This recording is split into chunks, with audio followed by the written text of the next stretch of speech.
Hello, Todd Mitchum. This is Carl Erberger. Hello, how are you? I'm doing great. And thank you for joining me on Ask a Hempster. We are talking about the politics of cannabis today, and I know that you've been active in the cannabis business and are very passionate about the need for changing public policy relating to cannabis.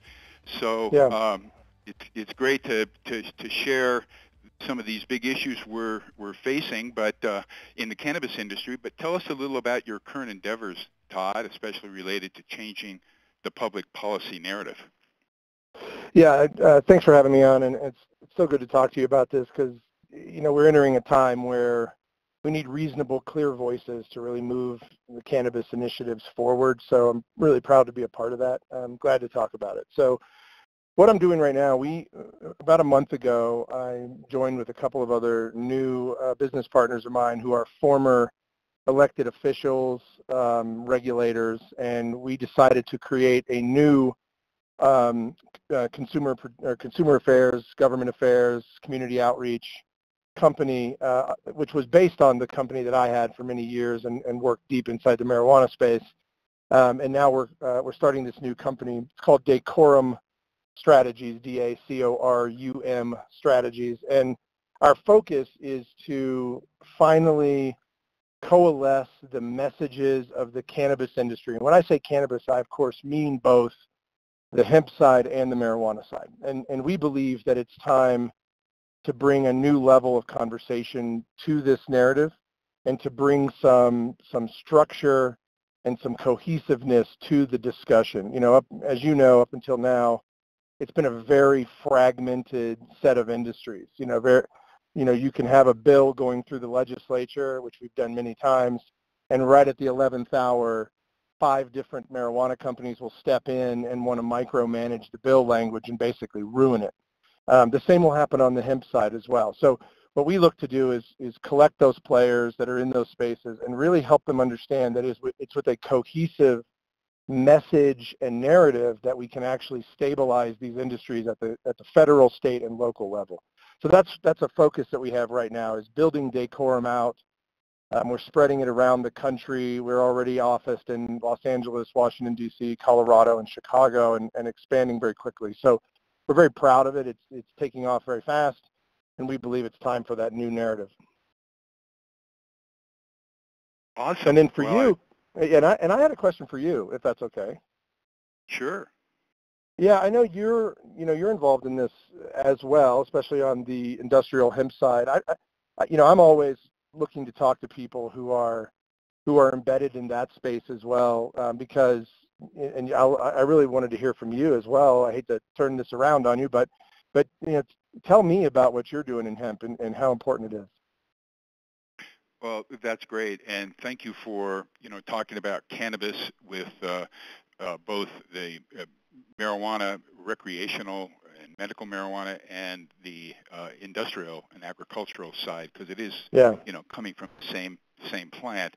Well, I've been involved in biorefining biomass, which is non-food plant matter, for decades, and our company developed a new platform technology to convert biomass into multiple bioproducts to replace oil-based products. And our company has been working on that for many years. But with the advent of the legalization of hemp in Colorado in 2014, we shifted our efforts from processing corn stalks and wheat straw and woody biomass to processing hemp stalks, because we know as this industry takes off that there has to be a home for those stalks, and we've created a platform technology to advance that through pure hemp technology. We've been doing that, and our conference room is adorned with paper made from pulp from our technology, as well as other bioproducts that come out of our countercurrent reactor technology, including materials to make bioplastics, nutraceuticals, and all sorts of tremendous hemp-based products that complement some of the traditional fiber-based products. What we found, Todd, is that it's a pretty sincere, difficult road to establish the infrastructure for these new industries, for example, processing stocks into higher value products, developing seed processing facilities to make food-based products. But the one sector of our industry, the agricultural hemp industry, that has really taken off has been the cannabinoid side, that is extracting CBDs, or known as cannabidiol, one of many cannabinoids, into all sorts of CBD-infused products like tinctures, skin topical products, even pet foods. This side of our industry really has taken off because there is an infrastructure to process the materials into intermediates like oils, and then the infrastructure to take those crude intermediates and produce final products. And anybody interested in our product line can go to purekindbotanicals.com. So we now kind of cover the whole aspect of the hemp plant, the stalks into higher value products through Purekind Botanicals, developing botanical products, and proposing to do seed to food facilities.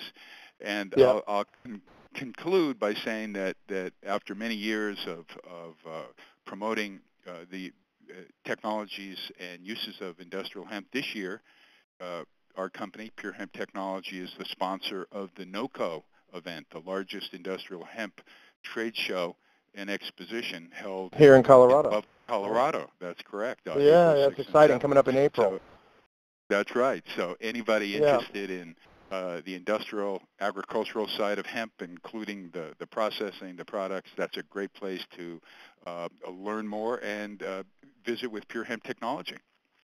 Yeah, that's really great, Carl. I have a bunch of other questions for that, but I do want to tell you that kind of piggybacks onto something we've discovered here in Colorado, because the question I'm going to ask you also, if you don't mind me asking you another question, is about the hurdles you think the industry is facing on the hemp side. I know here something that we've encountered, there are two things, and you and I can bounce back and forth on this if you want. One of them is the marijuana industry itself, who we also work very closely with. There seems to be a bit of a rivalry beginning around CBD extraction technology, regulation, things like that. And that's kind of a brewing storm that we're seeing and we deal with on the government affairs side. But then also a business partner of mine came to me. He's got a 600-acre property in Colorado here next to the airport. He wants to build a massive industrial fiber processing facility and farm on that property. It's already a farm in his family.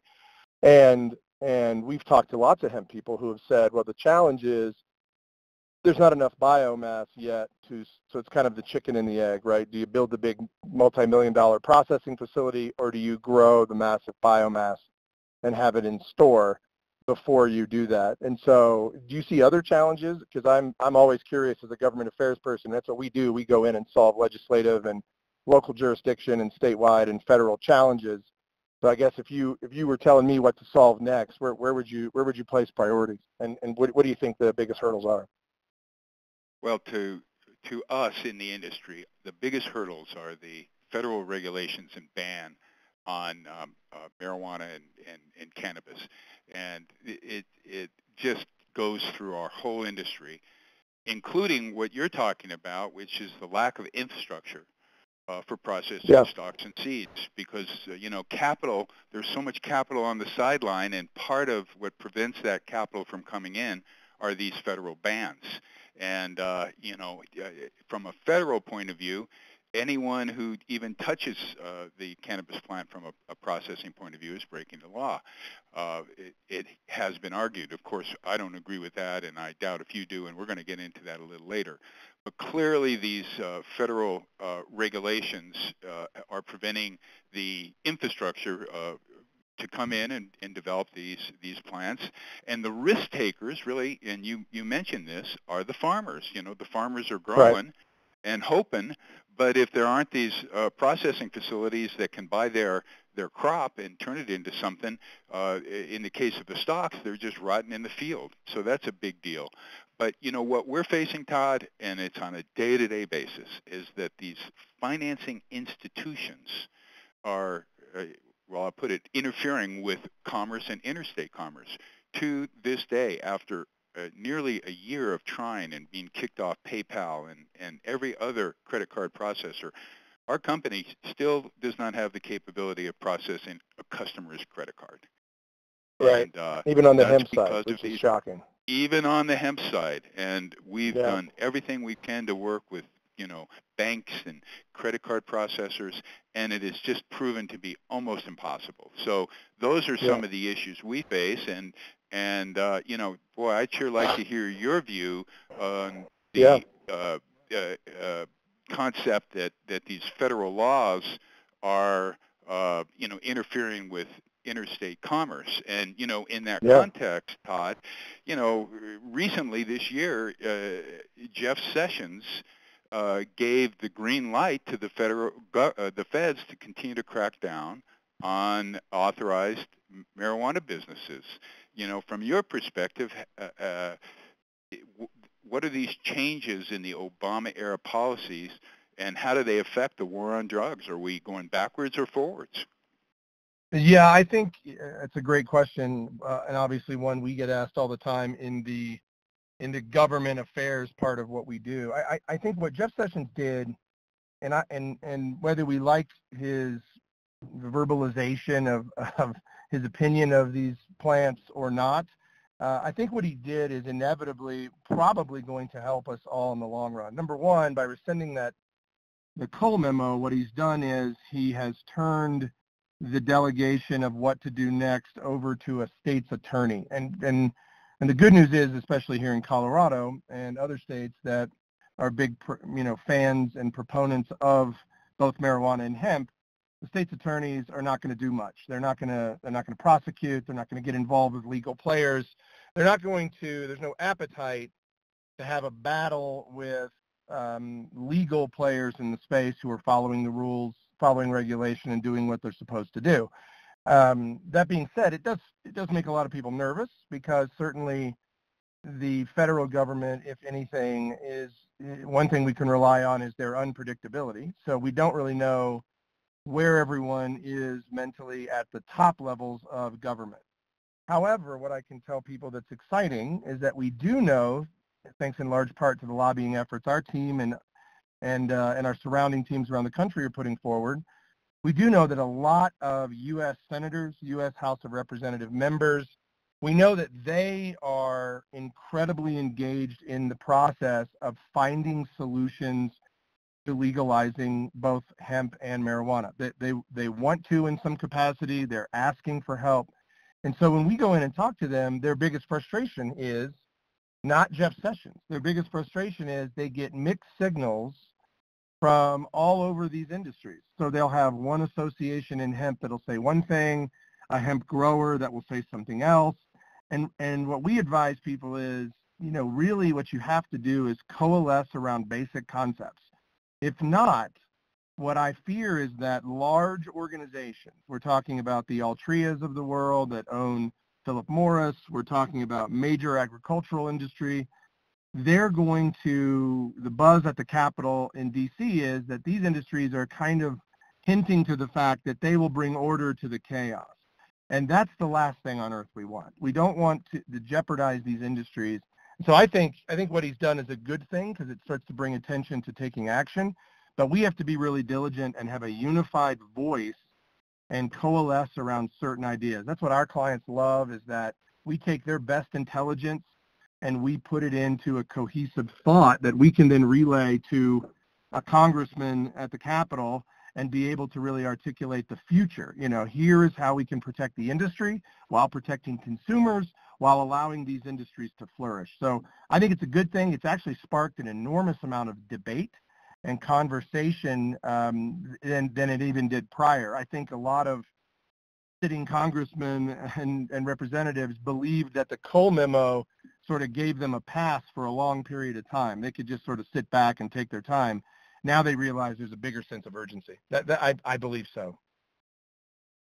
Boy, that's a great perspective to have, and one that, kind of on the front lines where I sit, we don't get on a day-to-day basis. But I do need to ask you a question that really continues to puzzle me, and that is, as a libertarian-minded citizen that I know you are. Yes. What do you think about the 10th Amendment to the Constitution, which really states that the powers not delegated to the United States by the Constitution, nor prohibited by it to the states, are reserved to the states respectively, or to the people, which is one of the most clearest statements in the whole Constitution, which really would negate federal marijuana laws altogether. What do you think about that, and why don't we hear libertarian-minded folks in the government really raise this issue? Well, I think we do. I think what's starting to happen, well, and let's keep this in mind too, I deal with government every day at every level, and our team does as well. And like I said, a lot of the people we have brought on board here at Dacorum are former elected officials, former regulators, people who know that space inside and out. And what's really fascinating is that, if we leverage the 10th Amendment, if we said, this is not a federal issue, this is a state-by-state issue, and that would give, which it is doing now, it is giving states the right and the power to do what they choose around the marijuana and the hemp side of the industries. And what happens is, in my experience, state government and local government, talking about city council type government, that is where the real magic of building a regulatory structure that works, that makes sense, that's where that really happens. That's where consumers get a voice. That is where special interest has a very limited voice. That's where the industry is heard from and listened to. And that's where a lot of these efforts that's why we've seen states like California and Florida and Colorado and Nevada and Arizona, we've seen this progression very quickly because they're moving forward leveraging their states' rights. That being said, at the federal government is where things get confusing. You try to get, 5 sitting U.S. senators in a room of different sides of the aisle talking about this issue. And it's not their fault, but their lack of education on the subject means that it's nearly impossible for them to have a granular debate about what's going on in Maine or what's going on in Vermont or California. They just can't have that kind of debate because they don't understand. I've had to spend most of our time, we'll take an army of people to the U.S. Capitol, and we'll spend most of our time educating.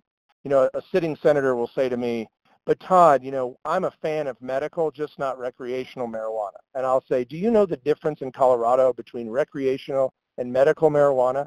And he says, no. And I say, the tag on the plant and the regulatory structure of both. Medical is less regulated than recreational. And he'll say, whoa, what? You mean there's no different in the plant? Absolutely not. Now, are we talking about hemp CBD? Very different context. So I need to educate you about hemp and CBD when it comes from hemp and the medical benefits. That's a different conversation. And by the time you leave, they're realizing they only know a pinprick of what the knowledge capability is on the subject.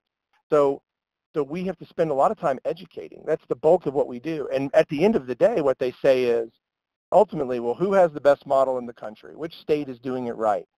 Which state is, so they always go back to the states themselves. In fact, a U.S. senator will oftentimes just reach back to the regulatory body in their state and ask more questions because they shouldn't really be managing marijuana or hemp on a national scale anyway, because it just gets in the way of what these states are capable of doing.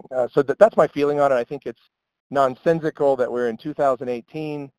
That we have nearly, we have over half of the states in medical marijuana. We've got recreational marijuana taking off. We've got hemp in many states all over the country.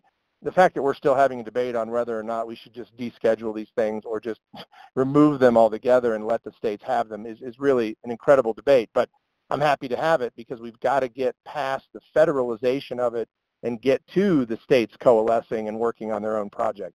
And that's our focus as well. Well, I really love what you said about education, because I think you and I are in the same business, Todd. We here at Pure Hemp Technology receive hundreds of phone calls and email questions over a month. Most of them from farmers. So it's kind of the farmers and the legislators are kind of asking the same questions and really have the same amount of lack of knowledge. We get a call quite often that, hey, I'm going to grow hemp, and will you buy it? And we have to go through, well, what type of hemp and for what? And what are you growing it for? And where are you going to get your seeds? And kind of 101 agriculture when you're talking to growers that have been growing alfalfa and corn, all their lives. And, what we've lost with the prohibition of cannabis beginning in 1939 is the knowledge, not only the knowledge to grow and process, but the knowledge to use this miraculous plant for healing purposes. And, it was 150 years ago, Todd, that you'd be able to go into any pharmacy and see formulations of cannabis sativa and cannabis indica, so that the pharmacists and the doctors then, in those days, knew that by mixing the cannabis variety with high CBDs in a certain proportion to the cannabis variety that it was very high in the THC, you were able to get different type of medicine for your body. Well, we've lost that. So a big part of what we do in the industry side and what you're working on is educating not just the growers and the legislators, but the public. And that's happening, and you can see that happening in the growth of CBD products in the marketplace. Yeah, it's interesting you brought that up too, because I obviously I deal with public policy and government agencies all the time, and also expanding brands and helping people grow. And I see about 1 million problems coming down the line that we have to solve, and some of it is over-regulation, some of it is under-regulation. But I'm curious, because I always like to ask other professionals. I'm one of those people, and our whole team is like that. We don't pretend like we have all the answers, but that's why we're doing so well in the government affairs space, because we're not afraid to say, hey, I need you. You're an expert. I need you to come here and give me your advice. I need you to give me your advice. I need a lot of people to poke holes in these ideas. So when it comes to public policy, I'm always curious. So I'm curious from your perspective, what do you think has to change in the greater cannabis public policy? Because I'm going to take that back to my team and leverage it and try to make some good happen. So what would you change? Like, what are the things you think are most important?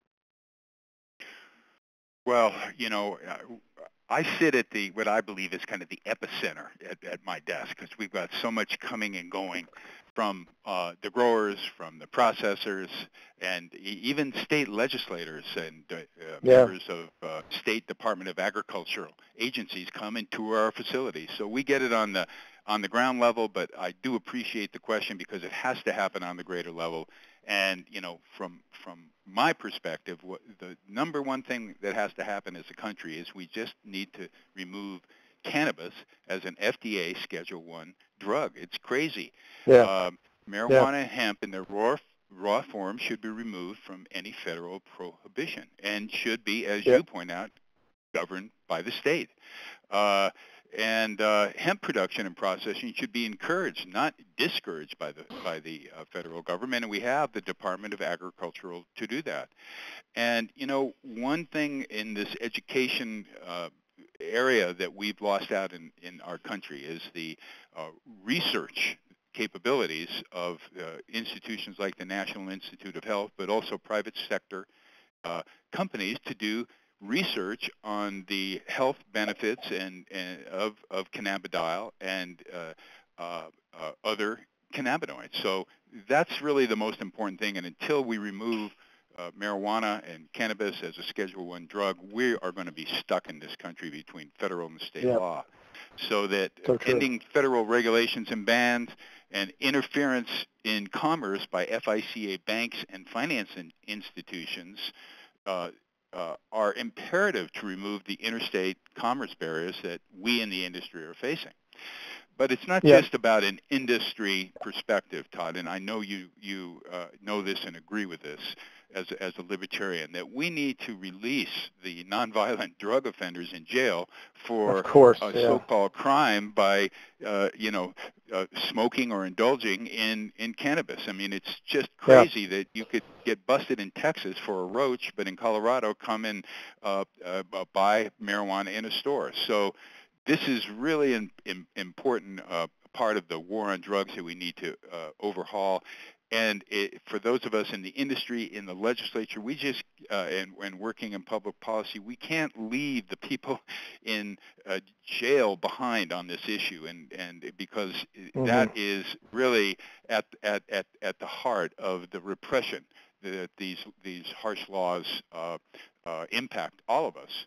Yep. So part of that is removing, in addition to release of nonviolent drug offenders and providing education, we need to remove the restrictions to growing and processing hemp. And now this gets down to what you were talking about, how each state is different, and in some cases each county is different.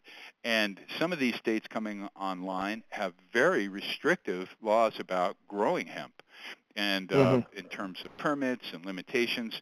Well, we're not in favor of that. But when you talk about public policy and processing hemp, yes, we in the industry do need to be proactive. And I'll give you a great example. In our business, and a part of our business is producing CBDs for people. We have taken the initiative to process all of our products in clean rooms, and anything that is a tincture that goes under the tongue or into the body orally in an FDA clean room. Now, that's not, I think, a law, or that's not where most companies are at today, but by setting the bar high, setting the standard high, we are going to, I think, hold off some of this over-regulation that we see coming down the road, just like you do. Yeah, and you make a great point there. I just wanted to comment on that section because I think it's what the marijuana industry made a mistake in the beginning. They're two very different sides of the space. You know, marijuana was a very renegade and outlaw side of the space, and hemp is a very farming, integrity of farming kind of side of the space, in my opinion. And I think regulators came in to over-regulate marijuana because they couldn't get a coalesced self-regulation started. Some companies are very good at it. There are some shining stars, but I think overall that was their problem. Where I'm starting to see on the hemp side the same thing you just articulated, this incredible level of self-regulation, testing and wanting to make sure there are no microbials and that they don't use pesticides. And it's really an incredible paradigm of self-regulatory structure almost being created. So I think that's a very big distinction between the two spaces. Although I do think the marijuana side has done better. Anyway, I didn't mean to hijack that, but I just, I have a lot of so passion important, around that. Yeah, and what we would like to do, Todd, and I'll take this moment to say so, is we'd like to have you and perhaps your colleagues come and view our facility, and you can see not only some of these issues as it relates to on the clean room side, but some of the health and safety issues related to processing hemp, bringing it in, and there's really a lot there. But back to your question, we on the ground see that the need to end federal financial restrictions for providing bank accounts and merchant accounts to the cannabis business is just such a high priority, and it really goes back to, in my opinion, reinstating the 10th Amendment to the Constitution. Agreed. Another thing that I know is dear to your heart is encouraging the jobs that can come out of these new businesses, and a big part of that is not just in the growing side, and we hear that from agriculture, seeking cash crops that use less water and are more environmentally sound, but also from the processing side, and mostly from the consumer product side. So let's restore citizens' right, reaffirm life, liberty, and pursuit of happiness clause of the Declaration of Independence, and get on with the business of cannabis. Yeah, agreed. I think that's exactly right. And it's interesting. We take a multi-pronged approach at the federal level. We're not only working with sitting senators, congressmen, et cetera. But we're also working with the president. We're working with Treasury and FinCEN, which is where the banking issues originate. And a lot of people don't know. A lot of people think the banking issue originates with the bank, the banks themselves. And it's actually not where it starts. It starts at the federal crime prevention areas of government. It starts with the Treasury Department and their SARS filing requirement, which is just a suspicious activity report filing requirement. So each bank has to file suspicious activity on accounts when they have them. And right now, because we have a Schedule I hindrance on a federal level, every marijuana business or every cannabis business, whether it be hemp or marijuana, is technically a SARS reporting and or SARS filing waiting to happen. And so part of what we're doing simultaneously is working with Treasury, working with FinCEN, and saying, hey, if we're going to have SARS filing, that's fine. We understand there are illegal businesses out there, but let's at least exempt the people that are legal operators who have passed muster in their own state, who have, whether it's a license or they have a legitimate business entity, they're doing business, lawfully, they should be exempted from that filing. Now, of course, it's a catch-22 at the federal level. It's get the federal government to take it off Schedule I. Okay, that's fine, but you can also take it off the SARS filing and adjust it. We can do all that simultaneously. So we have to work in that pronged approach while simultaneously giving the president, which we have done, a very robust proposal to create jobs and to build an infrastructure that protects these industries while protecting consumers and giving consumers access to these vital plants that they all want and need. So it's a multi-pronged approach. There is no one way to conquer this beast, and we have to do it kind of in multi-levels. Well, I love that approach, and you did raise the word the president, so Yes. I begs the question, Todd, where do you see the Trump administration going in the coming years on this issue? Well, it's really interesting because I actually, and I have been since Trump was elected, I've always believed that if we can get in the room with Donald Trump, I believe that we can pivot him onto the right argument around cannabis in general. And the reason I believe that is number one, him coming from the space of being a CEO and a business leader.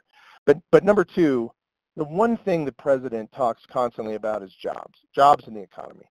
And the proposal that we sent to the president was very clear that we believe under a very positive movement with a lot of prongs of interaction, both federal and state, we believe that there could be over 3.5 million jobs created in this country in the first 24 months of removing cannabis as a Schedule I substance. We believe that's a no-brainer.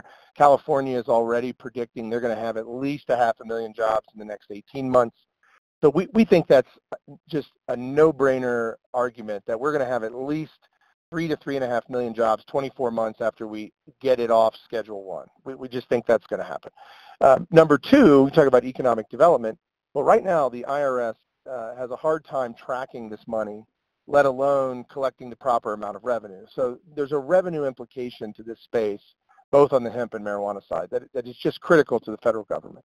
So we've argued cannabis legalization not only from a do the right thing for consumers and those jailed improperly in the drug war, but also from an economic impact standpoint. And one of the examples we cited that was here in Colorado, I don't know if you read this story in the Denver Post, but how property values around marijuana dispensaries have gone up exponentially since 2014, not down, up, because it literally infuses, and that pun is intended, it infuses economic development into the community. And the same thing with hemp. Anytime there is a hemp extractor that builds a facility somewhere, they put their business in, they start to sell their products, they are an economic engine for the community, a new engine. And so we are arguing, and we actually believe, we've had some encouraging conversations with certain people at the administration level, and we believe that there is a potential, if we can get the president in the room, to sway his mind around rolling out cannabis legalization across the country, which is essentially something he has talked about. On the run-up to his election, he talked a lot about states' rights in cannabis.